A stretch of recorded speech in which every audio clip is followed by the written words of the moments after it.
Personalized medicine is a big topic right now.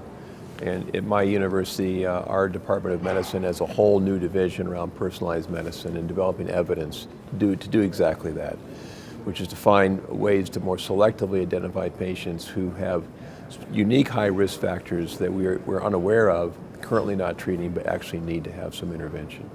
I think that's clearly the wave of the future. It's worked very well in oncology. So now, decisions around cancer therapy are based more on the genetic profile of the cancer than it is about the histology of the cancer, right? And so, based on specific genetic mutations and drivers, you can dial in treatments that block those specific drivers, and that's very different than giving everybody chemotherapy. I think cardiology is trying to go in the same direction. So for now, for example, we look at patients and ask, is their risk a thrombotic risk? And if it is, we might want to add low-dose rivaroxaban to aspirin. If we think that their risk is a progressive atherosclerosis risk, we might want to take the LDL cholesterol to 20 with a PCSK9. If we think they have residual inflammation, IL-6 or CRP elevation, we might want to add a drug to block IL-1 beta. So there are now more selective targets today that can be treated, blocking inflammation, atherosclerosis, and thrombosis.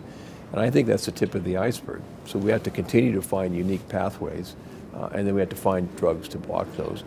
And then we have to individually give the right cocktail to the right patient. So the polypill is one of your questions, and I think in some ways that's like asking the question, should we put statins as over-the-counter drugs and let everybody take them? In some ways, the health of the population would probably get a little bit better.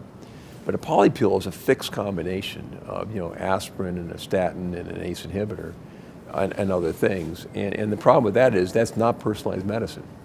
And so personalized medicine would say, oh, that person has this kind of risk, let's target that pathway, and that's not the same as this person over here. That's really where we should be going.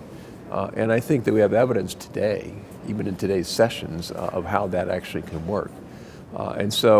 Yes, I think through more profiling of the genetic risk profile, the epigenetic changes that can occur in patients, as well as the phenotype of that patient, and then how we can target specific pathways to reduce their risk is entirely where we should be going.